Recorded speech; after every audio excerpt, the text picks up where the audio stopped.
أعوذ بالله من الشيطان الرجيم بسم الله الرحمن الرحيم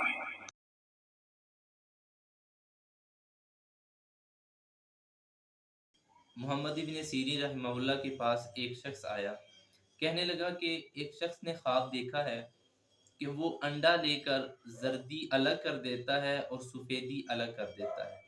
آپ اس شخص کے بارے میں کیا کہتے ہیں؟ کہنے لگے کہ جس شخص نے یہ خواب دیکھا ہے اسے بھیجو تاکہ میں اسے یہ تعبیر خود بتلا سکوں۔ کہنے لگا کہ نہیں، اس نے مجھے بھیجا ہے، آپ اس کی تعبیر بتلا دیجئے۔ تو پھر کہنے لگے کہ نہیں، آپ بتلا دیجئے۔ محمد ابن سیرین فرمانے لگے کہ جب تک وہ شخص خود نہیں آئے گا میں اس کی تعبیر نہیں بتلا سکتا۔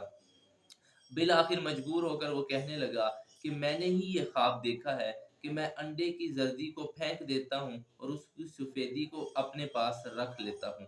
محمد ابن سیرین رحمہ اللہ نے اسے قسم دے کر کہا کہ کیا واقعی تم نے یہ خواب دیکھا ہے؟ کہنے لگا کہ بالکل، میں نے اسی طرح خواب دیکھا ہے جس طرح آپ سے بیان کیا ہے۔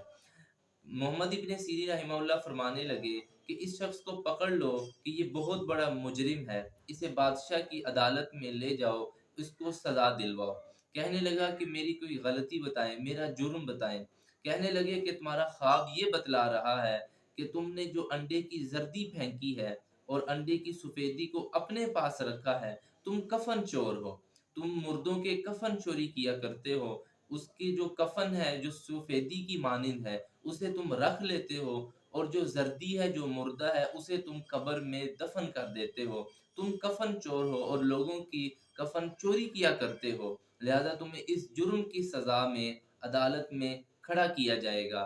بالآخر وہ رو رو کر معافی مانگنے لگا کہ مجھے آج معاف کر دیا جائے، میں آئندہ کبھی بھی کفن چوری نہیں کروں گا۔